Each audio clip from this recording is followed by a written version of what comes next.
and gentlemen, welcome to Echoes of Society. I'm your host, Wang Xilu. When we talk about the word inner value, you think of study hall lights in wee hours of morning. It is a KPI that can never be complete, or those anxious displays of achievement in circle friends. Tonight, let's leave the veil of competition and explore the real fold of young people's lives. Our generation, we live in a deeply torn world. We watch other people share videos of themselves making millions of dollars a month while working late nights for their major wages. Sharing photos of yourself on social media while shivering at the news of sudden death after staying up late at 3 a.m. Shouting, non-defined while checking their MBTI, horoscope, and so forth.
Okay, welcome back, ladies and gentlemen.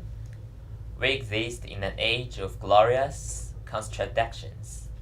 So we're the generation that optimized breakfast with calorie tracking apps, yet starve our souls scoring perfect life reels at midnight.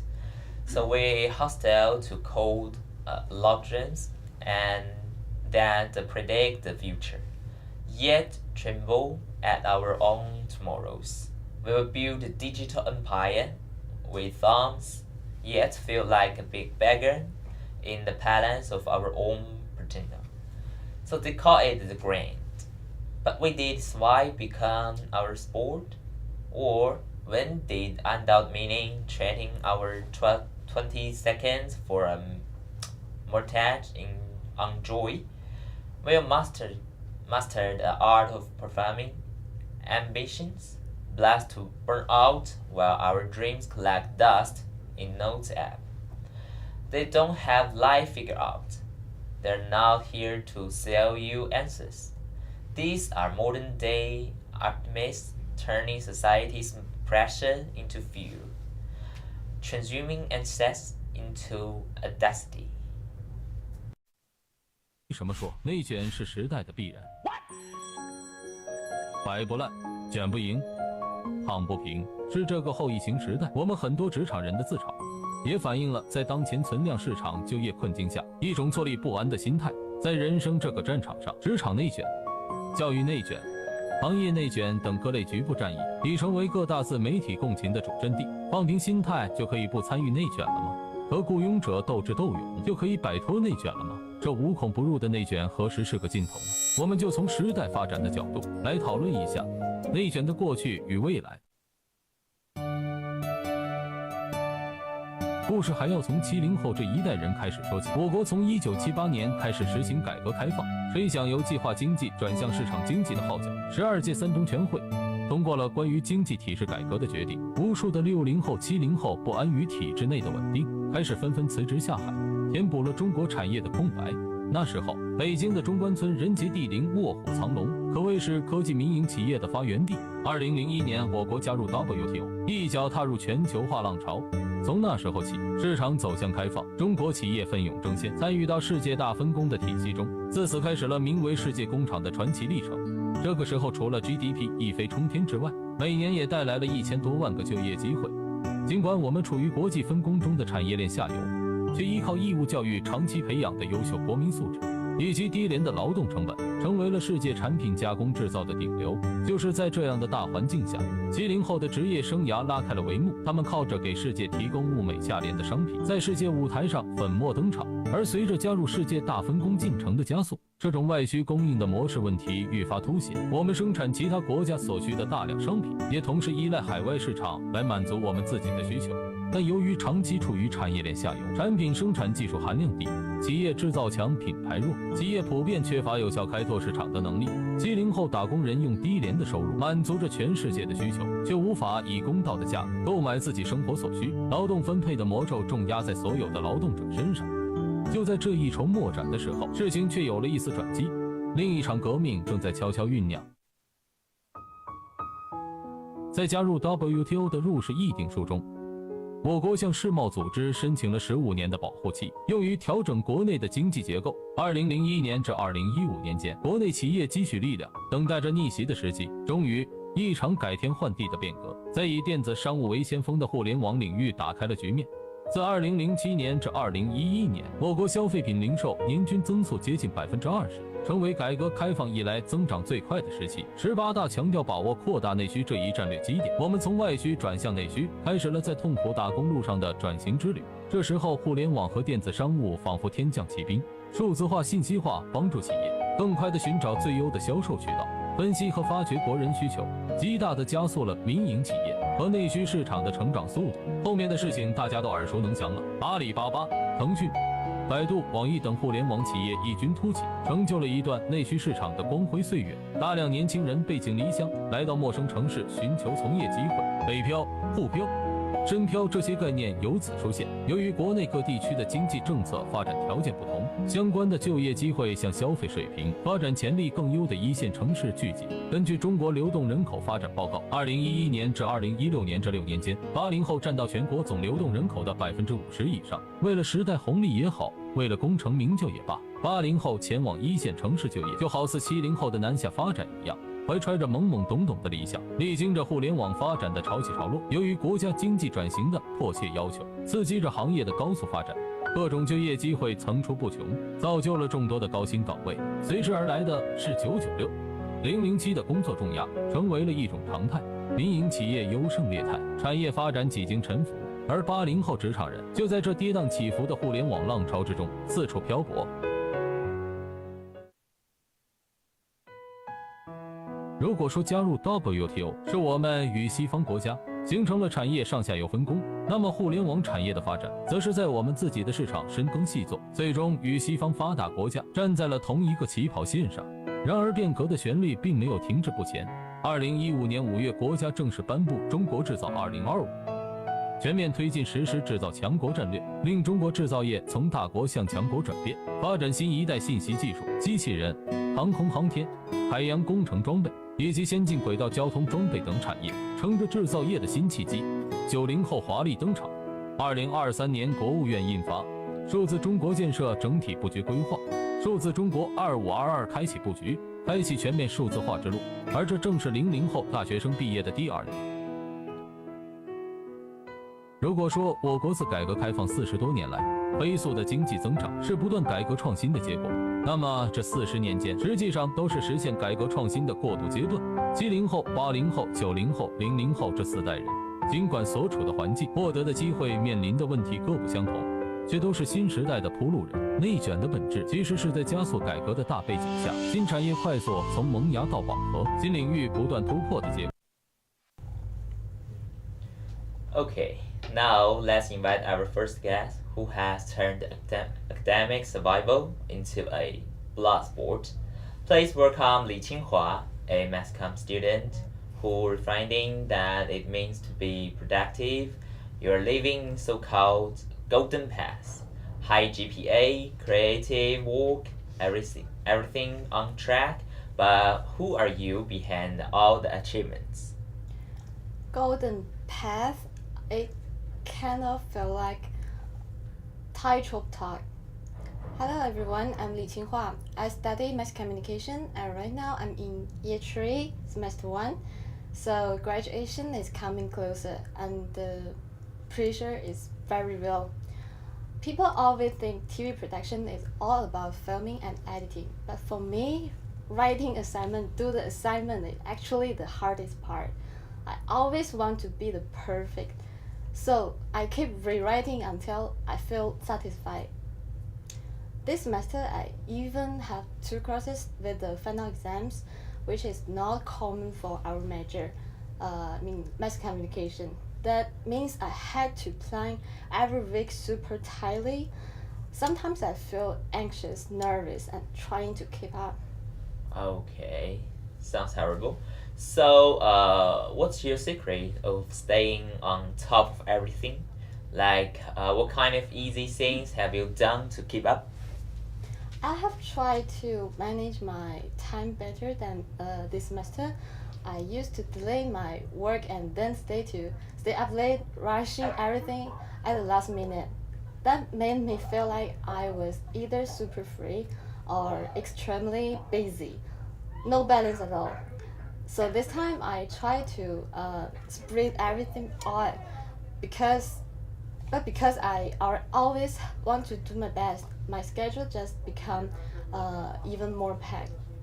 I used to love things like go-karting, badminton, even just going for the swim downstairs, but now I barely go. I guess I have treated those moments for being productive, but sometimes I wonder if it's worth it. Okay. So, do you still enjoy your daily life now?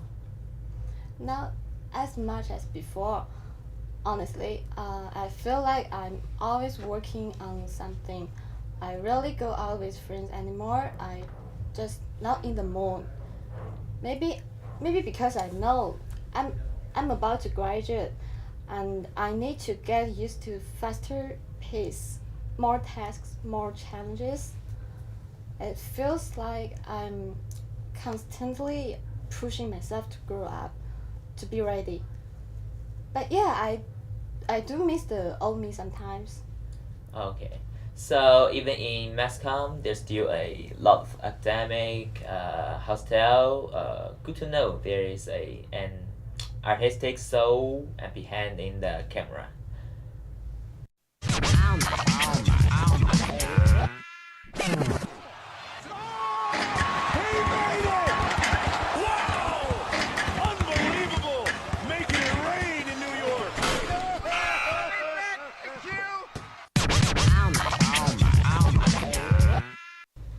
Okay, welcome back. So your major are often liberated in the king of green, but even in creative fields like mass comm, competitions can get intense. So what competitive behavior have you witnessed in the that felt a bit too much, and how does it affect students' relationships? Yeah, it definitely happens. Sometimes people don't want to share helpful info like job opening or casting calls because they see classmates as competition, not teammates. So, during the group project, someone might quietly redo all the work just to make sure their name stands out. It creates the weird feeling like everyone's smelling, but deep down, people are comparing. Okay, so how do you deal with this kind of competition? I try not to get caught up in it. I believe that real collaboration is more valuable. In my group, we share what we know, like where to find good violins or which professor gave the clearest feedback. So we try to help each other improve, not just compete. And I remind myself that everyone has their own timeline. I don't need to win all the time. Okay, so what kind of like health tax? You know what I mean? So are you paying for this effort? Do you feel like any physically uncomfortable? Definitely. My eyes get really dry, especially after long hours of dating, and I have been losing more hair lately, Oh. probably from staying up too much. And my sleep isn't great either. Like even when I lie down early, my mind keeps spinning with to-do list. So I don't rest well actually. Sometimes I wake up more tired than was the night before. Okay, so and wouldn't you see your classmates post library at 3 a.m. photos? So like what do you think about this kind of performative hard work? Mm, Honestly, I used to do that too. Really? Yeah, I thought being busy meant being successful. Okay. So once I joined three competitions and worked on my short film at the same time, I was excited, and none of them turned out well. So later, I start asking myself, is worth my time and energy? Now I try to focus more, do few things, but do them better. Okay. So like can you give me or give us some example to tell us how do you adjust your path? Sure. At first, I thought I needed to join every video competition to build my portfolio. But then I realized what really helped was protect the editing and learning color grading in depth. So I dropped it a few contents and focusing on improve my actual skills. So it it was hard to let it go, but it gave me more room to grow. Ooh, that's a smart move. Can you summarize your current mindset in one sentence? Being something like you don't have to chase everything. Sometimes choosing lies is choosing better. Ah, brilliant. So every audience find their own optimal path for you.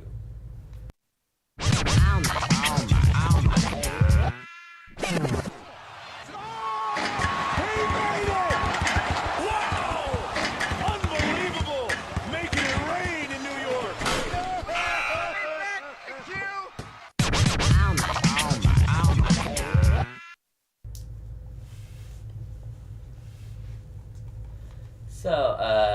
if you take away GPA, internship, and all the other KPIs, so what are 3 things you truly want to explore to work on? Oh, that's a good question. First, I would like to do a documentary about how people make design under pressure, like why we panic buy, or how students choose courses when the server crashes. Um, and second, I want to explore sustainable production, like how to reduce waste during filming or reuse the set materials.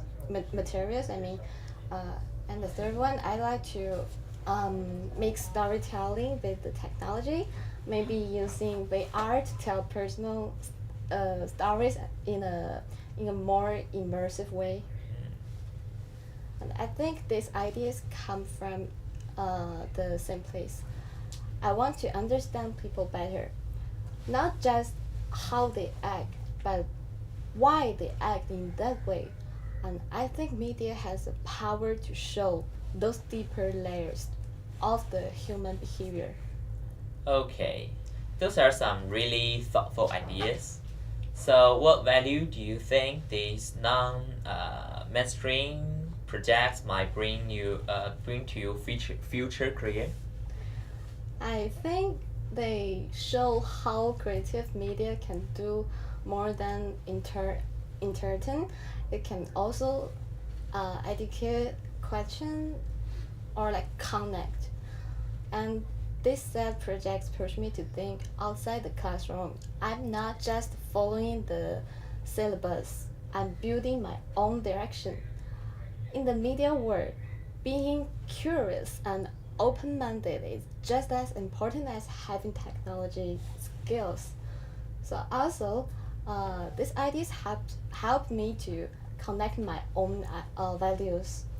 Sometimes when we chase grades or do the like job titles, we forgot to what we really care about. But when I work on something meaningful, even if it's not just a part of grade, it reminds me also why I chose this path in the first place. Um, because of the love. I love film. I love art production. Okay, so have you seen any experience around you that help fight against involution or burnout?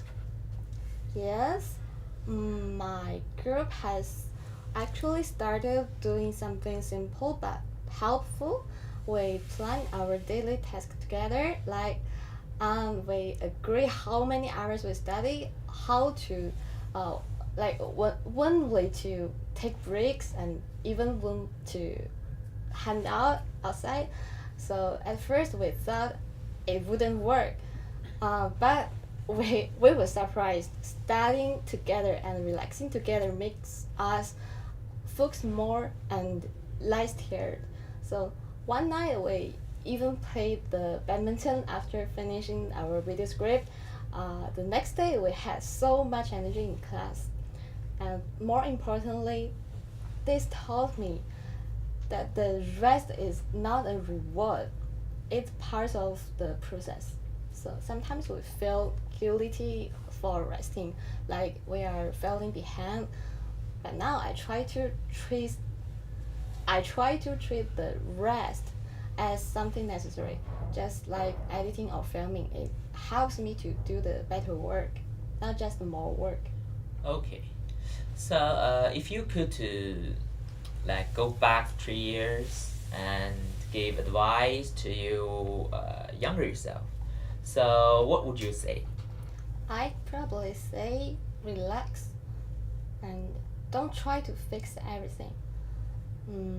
Back then, I worked too hard on every detail. I thought everything had to be perfect. I stayed up late trying to make every sentence better. But the truth is, working too hard also makes you slow the next day. It's like trading sleep for productivity, but in the long run, you lose both. And also, don't forget to enjoy life. Yes, we are students right now, and maybe we are the employer in the future, but we are also human beings, right? Yes, yes. We must first learn to how to be a good person, and then to be a good student, a good employer. Because every good person will have a good reward, right? Yes, yes. So if you spend all your youth for just chasing the results, you might look back one day and realize you forgot how to live. Very good suggestion. So let's watch a video first, and later we will invite the second guest to share her experience.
相比上个月，这个月我们组的业绩提高了28.3%。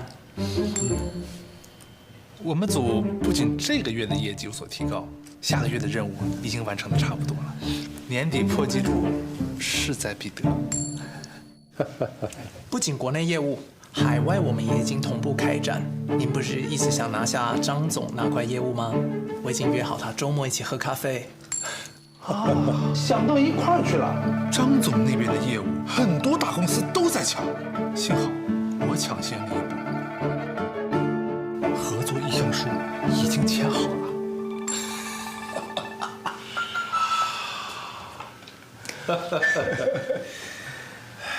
其实，最令我担心的是，听说令公子的终身大事令您烦忧，所以我们组特别成立了专项红娘小组，由小李负责华东区，小王负责华南区，小张负责西南区，小陈负责公园相亲角，小刘负责统整和大数据分析。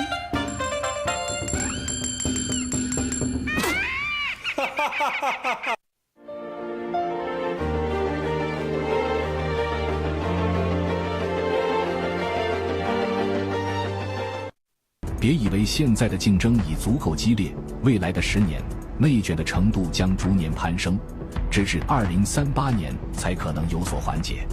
想象一下，每年超过1000万的大学生如潮水般涌入就业市场，这股洪流将持续至2038年才渐渐平息。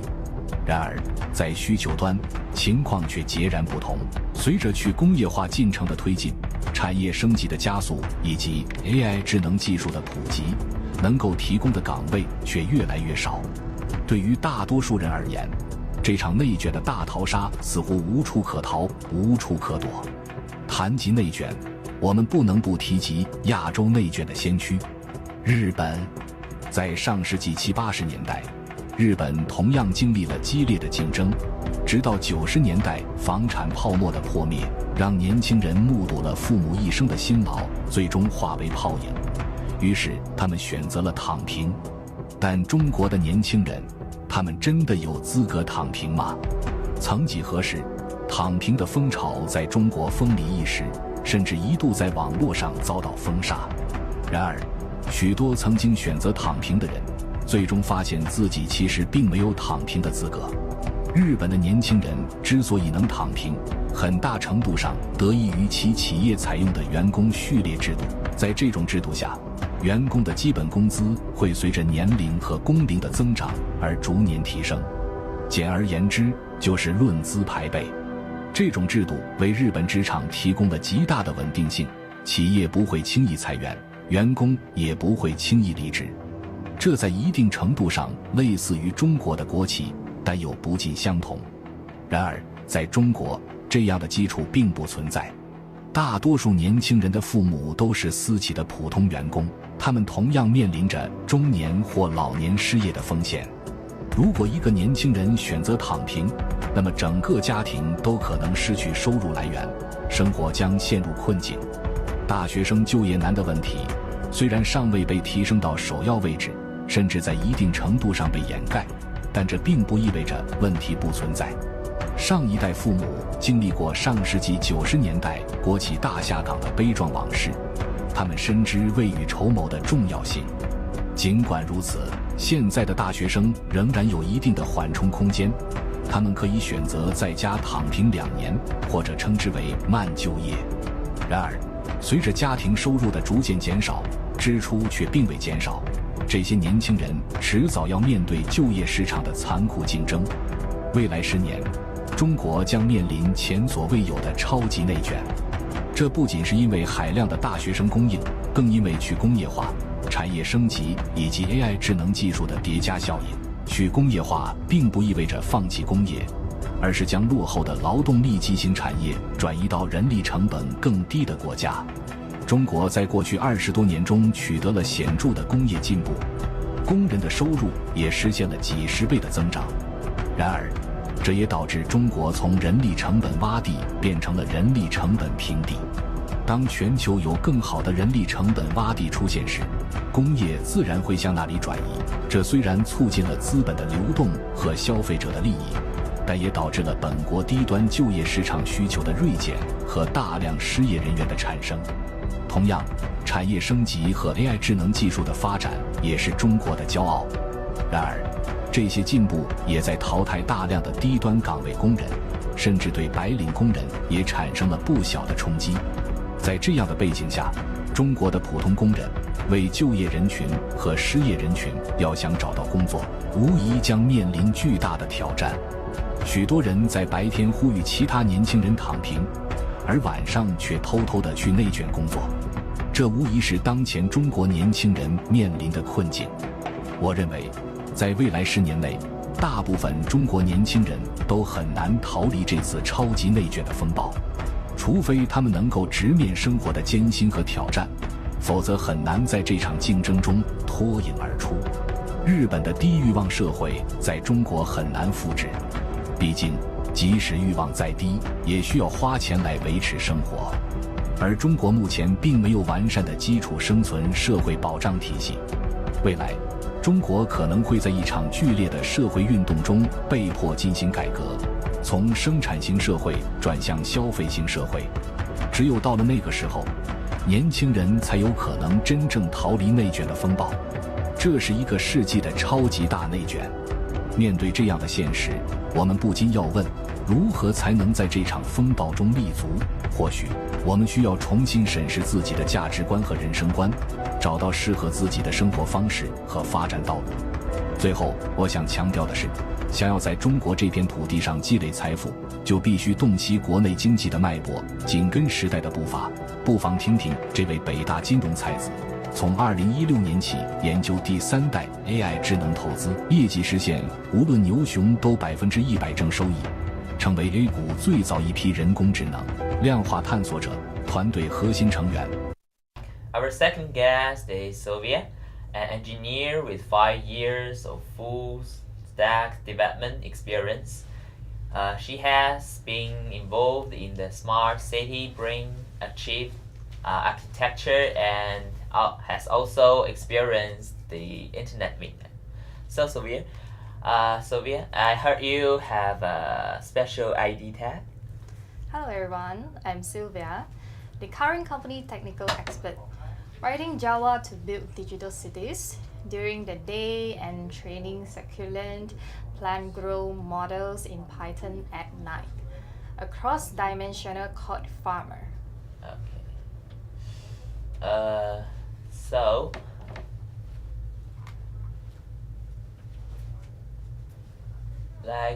last year, you led the team for 72 hours to deal with work, and at the celebration party, the CTO cut you the digital Septon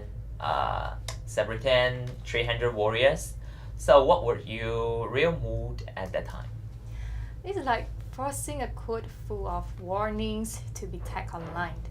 I threw up 3 times in the bathroom at the after party, not because I was drunk, but because I was having a bout with Meniere's syndrome, the flash protesting being used as a machine. Okay, so what is behind this culture of recognition? This made over time a badge of honor, something everyone forced themselves to do more of. This is actually a kind of overdraft of the body. Although it seems more efficient on the surface, it's actually harmful to long-term life. Oh, so what do you think of the dark humor of volunteering for overtime? This is essentially PUA behavior, as if the leader is looking out for you and telling you that you have more room for improvement. It's really squeezing the employees. Let them work hard loose every day. It does great harm to people's health. Okay, so how does your team deal with this hidden oppression? My team and I are very united, and when we finish today's task or when it is time to work, we will collectively stop and or deal with some unimportant work to wait for the end of the day. And when the leader asks, we will let him and tell him that we have finished today's arrangement or that today's work time is up, and we will do the follow-up work only for tomorrow. And it's actually a means of protection, giving us the time to rest. Okay, sounds very good. So some people say that the work hard is the modern man's cyber tattoo. So you see the work hard in the subway, colleges feel anxious.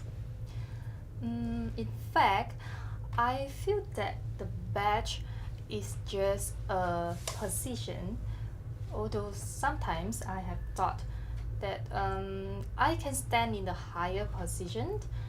When I see someone in the same position as me, I feel more understanding and sympathy, because he and I have similar experiences, similar troubles. I don't get anxious about my peers. Okay, so reasonable thinking, I think. Some people are often stuck in their positions. So could you help them get out of these kind of situations? Yeah, I think people should first consider their own health, cherish their own body. If it's because of a certain position or job often fall into anxiety, then you can find the time to relax and to think about whether they are really suitable for doing it. Whether to consider a different way of life. Good answers. Can you use the programmer's way to give the new workplace a rule of survival? Remember that you are not a singleton. Keep at least 3 demons in addition to the work trait: healthy heartbeat detections, interest garbage collections, and version control of self-awareness. Okay.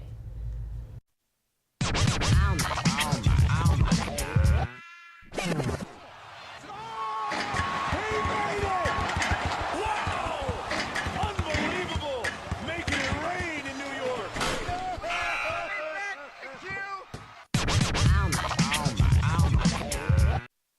Okay, welcome back.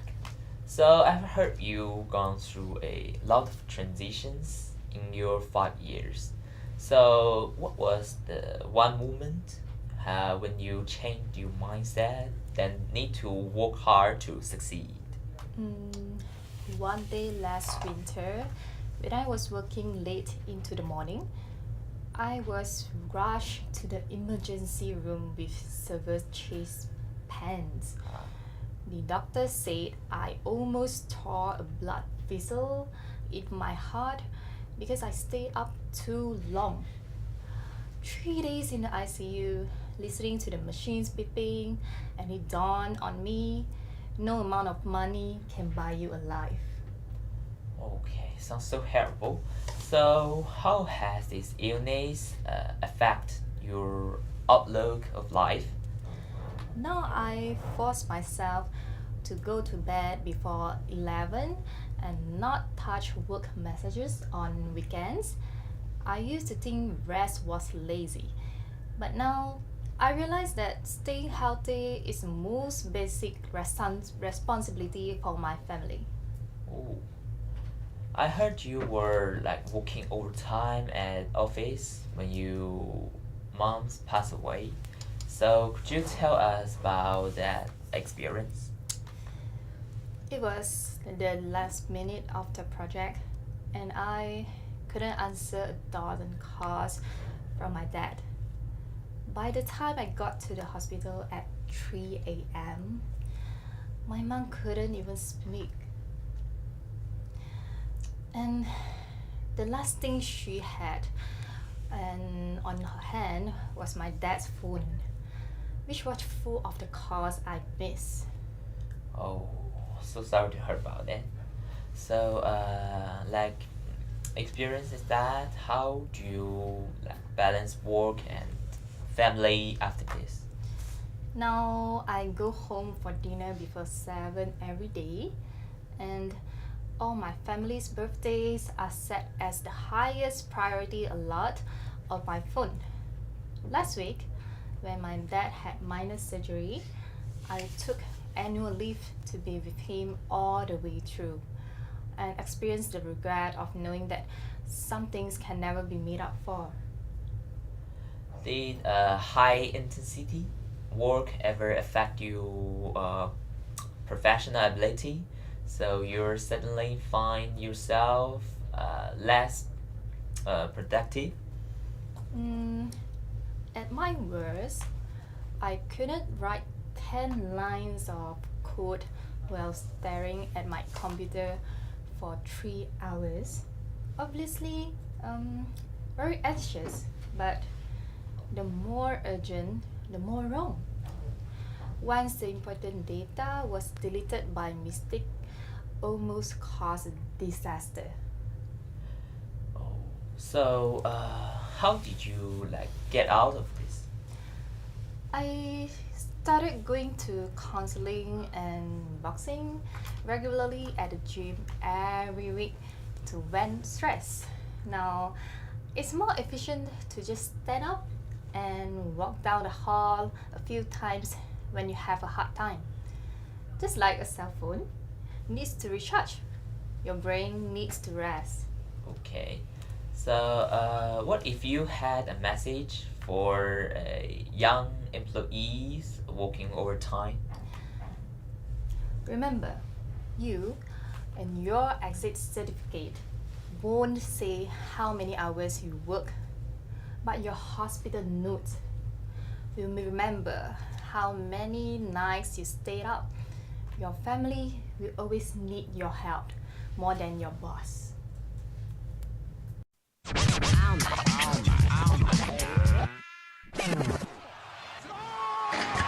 made it! Wow! Unbelievable! Making it rain in New York.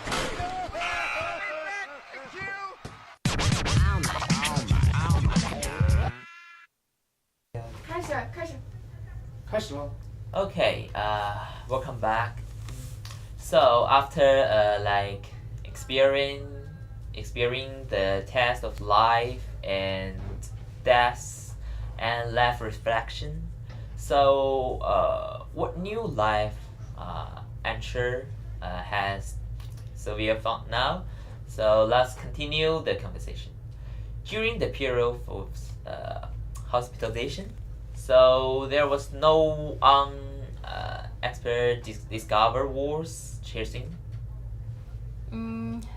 I planted a little tomato on the windowsill of the hospital and watched it turn from green to red every day. And now my balcony is a small vegetable garden growing peppers and mint. When you dig and fertilize, you get more immediate feedback than writing a code. Okay. So what has this kind of change brought? Last week, when my daughters pinned the first tomato that my father planted as a Children's Day gift, and the satisfaction was far greater than receiving the year-end bonus. And now, on a fixed weekend with the whole family outing, found that the daughter knows more than 20 kinds of wild vegetables. Oh, sounds so sweet. So nowadays, young people often talk about lying flat. So as someone who has experienced it, how do you understand it? Just like a phone can be on a high performance mode forever. Save power when you save power. I now distinguish between tactical lying down, and which is a negative escape, as strategic rest, which is like leaving the land fallow for better growth. Okay, so could you give us some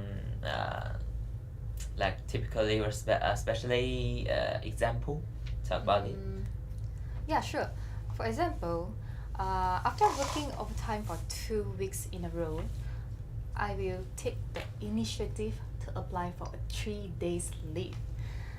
However, these 3 days are not lying on a boat, but to climb the mountains and accompany the children to do handmade. Real rest should replenish energy, not consume time. Okay, so if you were to design a more humanized assessment system, what would you to change? First, it is forbidden to use the midnight message response speed to evaluate the sense of responsibility, but look at the quality of task completion. Second, increase the health assessment score every year. Improve the physical examinations index and exchange for paid leave. Finally, subordinates can anonymously give scores to superiors, and managers with unqualified leadership need to return to the few months training. Okay, So, what problem or what questions will this such a system will face, and how would you to solve this problem?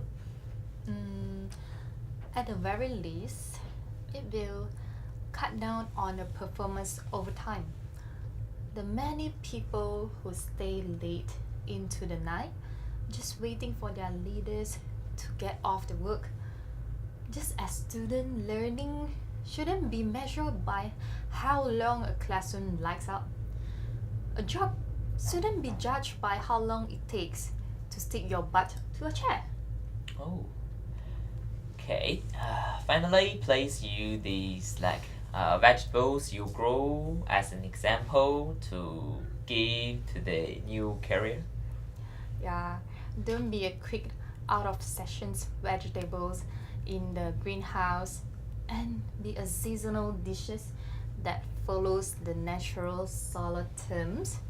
It grows slowly, but every bite tastes like sunshine. Ooh. Thanks for your wise answers. So let's watch clips, and I will summarize today's show later.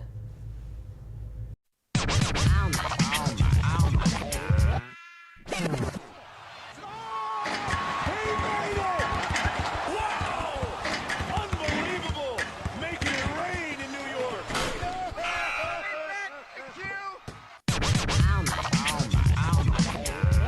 Okay, welcome back, ladies and gentlemen. So let's fold Sylvia's story into a piece of graph paper. So the horizontal axis is the distance of the ICU ward to the family garden. So, and the vertical axis is the transformation from wolf warrior to living gardener. So the start of the point of this coordinate system is the Eureka movement in the blinding green light of the monitor. It turns out that the system availability to discretely maintain is often the first to collaborate of the undying structures of our own life. As she stared at the little tomato on the windowsill, covered in the medical pipes, something older than cold is in operations. The line doesn't care about the KPIs.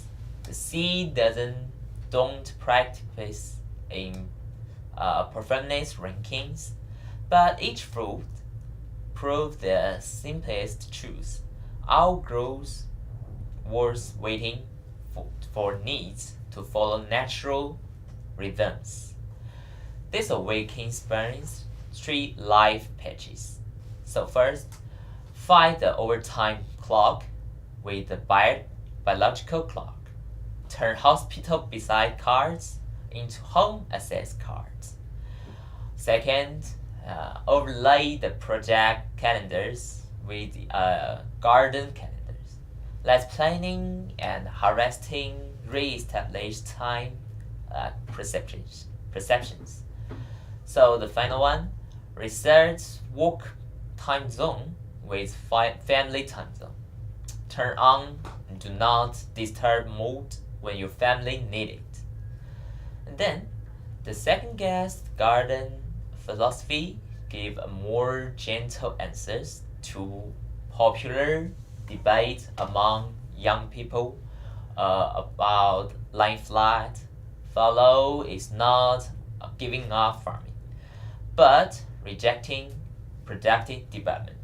Just like the health assessment score designed by her, the essence is to fight for the bargain right of life. In the logic of capital, if life is a company, your heartbeat is the most real annoying report. The smile of your family is an irreplaceable share divided, and the health of our child will eventually become bad terms that cannot be reduced from impairment. So on the subway, the morning rush hour tomorrow, may we both able to change with our work budgets and not forget to hide a homegrown tomato in your backpack. This is Echoes of Society, and next time, well, I will share about some other experience about your cell phones and the internet, this kind of electrical facilities, and we will figure out how young people will face to use phones over time and work like sleeping late and try to figure out that kind of problems. We will see you next time.